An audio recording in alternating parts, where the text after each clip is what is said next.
Welcome to today's episode, everyone. We've got a very exciting guest for you guys. For those of you just joining the podcast, we're E.N.G Media, and we specialize in helping software and technology companies scale their revenue. So if you want to learn how to take your software or tech business to the next level, make sure to stick around. And if you're interested in a free growth consultation, just drop us the word growth in the DMs. But without further ado, Ben, thank you so much for joining us today on the podcast. I'm really excited to dive into Iris and all of the awesome stuff that you guys are working on. My pleasure, Tyson. Thanks so much for having me. Absolutely. So, like I said, maybe it's best if we just start by you giving myself and the audience kind of like an overview of what Iris does specifically with RFPs and kind of what your guys' core areas of focus are.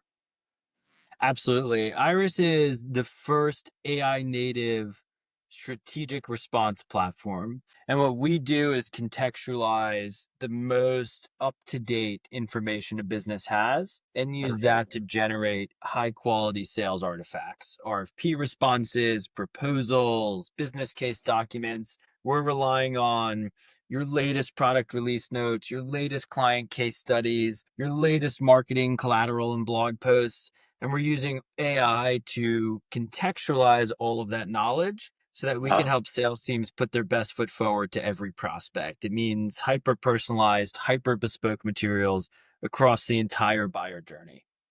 I love that. That's music to my ears as well, because from a marketing perspective, where we're handling the sales process and some of the clients that we work for, getting access to those marketing assets and them being relevant, up to date, I think it helps kind of, speed up the sales process. Whereas, competition has really tightened up, I think, in the past couple of years.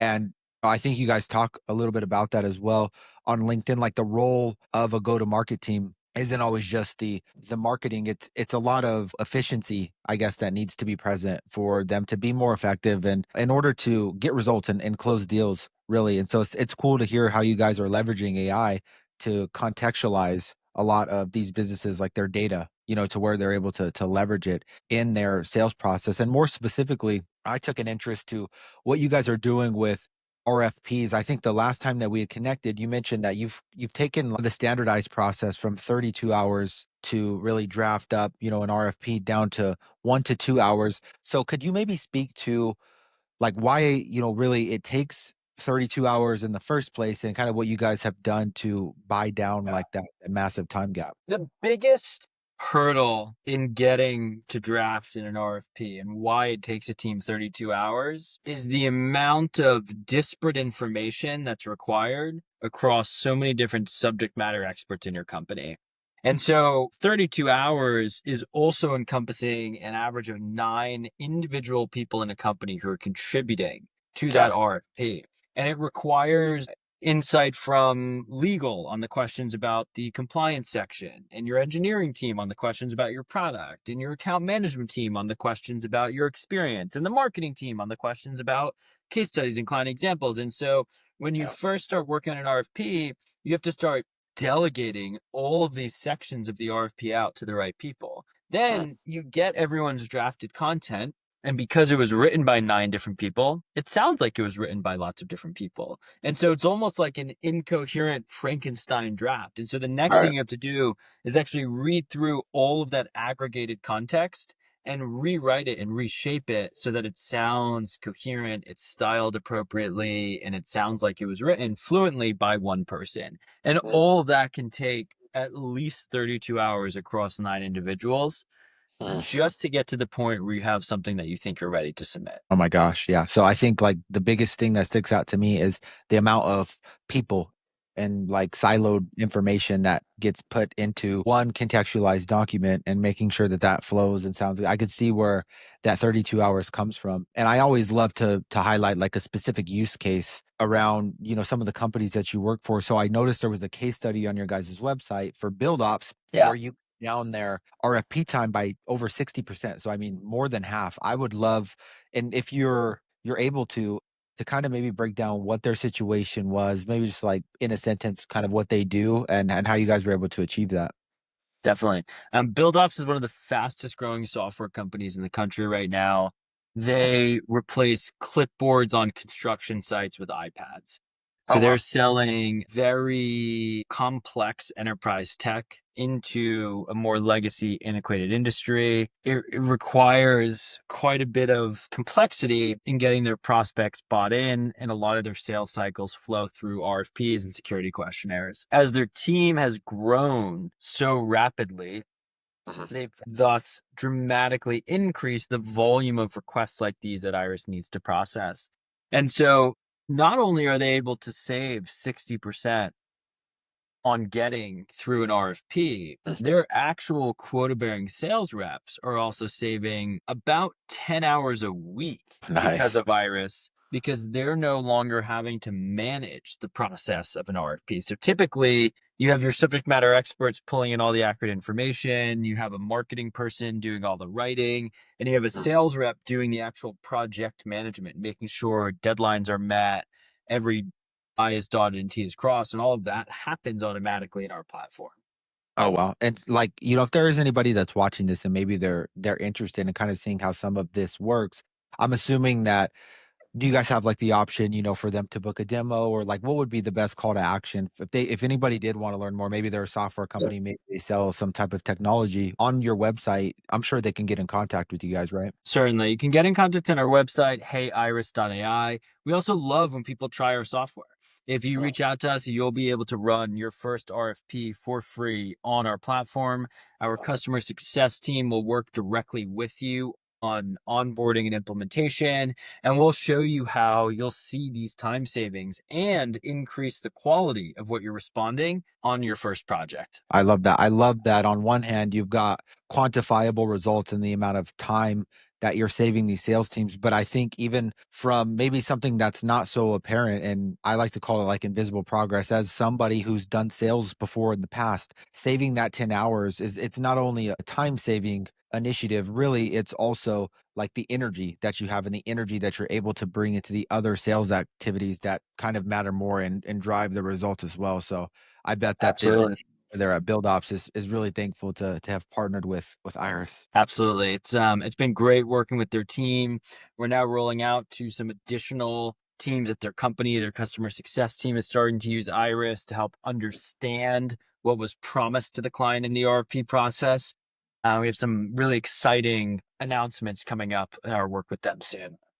Awesome. Yeah, and I'm definitely gonna be following, along with that. And a question that I had too really quick before we shift gears is whenever, let's just say a software company reaches out to you and you allow them to try your software and create like their first RFP for free. Once they work with your customer success team and they get a handle on their data and they're able to give you guys everything that you need, does and like let's just say it goes well to success and it's something that they want to continue. They want to continue their a partnership with Iris. At that point, like from what I see it in my perspective, is it pretty much easier for them to continue drafting more RFPs because they've already like integrated with your platform and your team. Like I'm assuming once all the heavy lifting is done on the front end, is it pretty much like an easier process as time goes on and more projects are worked on? Absolutely. The more you use Iris, the smarter it gets. And so as teams continue to further and more deeply ingrain Iris and other artifacts, other parts of their sales process, other RPs they're responding to, the system continues to get smarter and more personalized to their company, thus making it easier as they continue to use it. Yeah.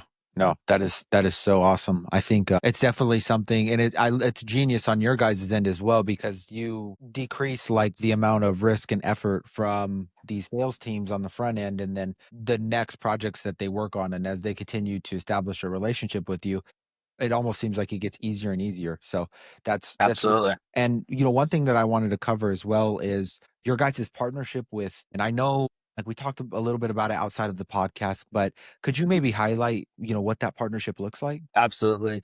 GovSpend is the largest platform for finding public sector RFPs and bids. So if you want to find anything from a city looking for new HVAC systems to the Department of Defense looking for new contractors, colleges and universities procuring software, hospital systems looking for new equipment through technology, all of that, about 100,000 active bids at any one point in time.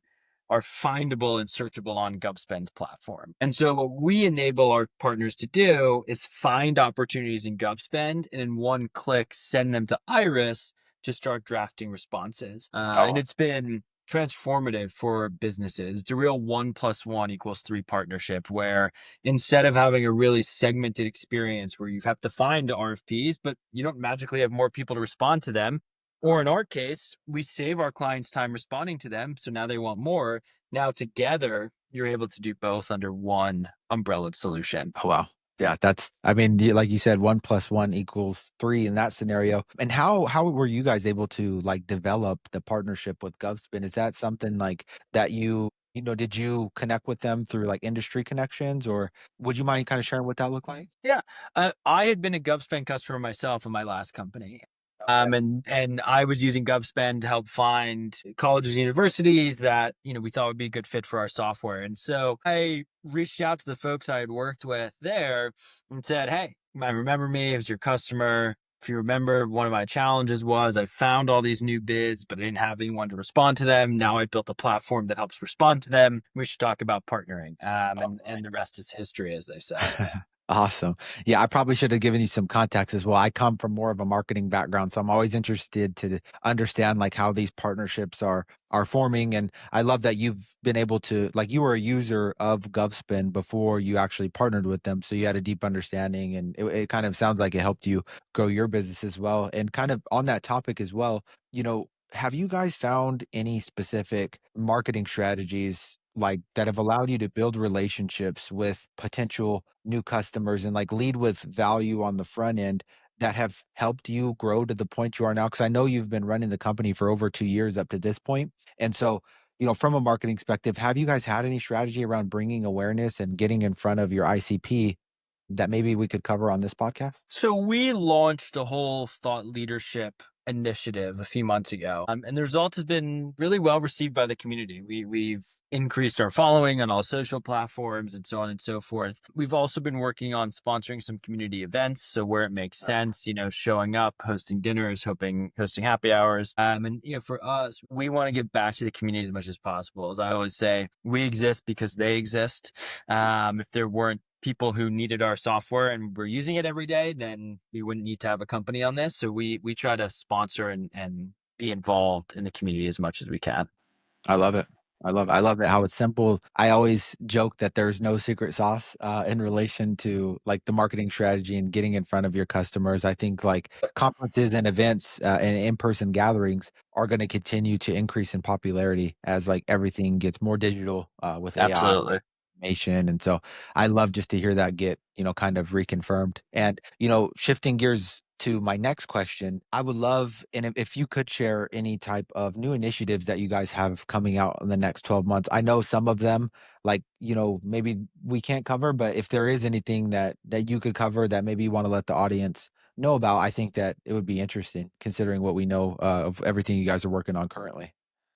Yeah, the next 12 months for us are going to be filled with quite a few announcements on the customer side, case studies, and on the product side, we're making some really big announcements in about 6 to 8 weeks. So check back on our website for those. They're going to help through working with our customers launch what will be some real first in industry capabilities. And I know that's very vague intentionally, but I'm happy to rejoin the podcast the end of September when it's all launched too. Absolutely. Yeah, just based off the feedback that you guys get once you launch, some of these huge initiatives, if there's any frequently asked questions or anything like that, I would love to bring you back on. We can create content out of it, and I think that it would make for a mutually beneficial initiative. So that is super awesome. And for anybody that wants to follow along Iris's journey or maybe even connect, with you, Ben, on social media, outside of your guys' website, what really is the best platform for them to go and connect? Follow us on social media for sure. Always reach out to me on LinkedIn.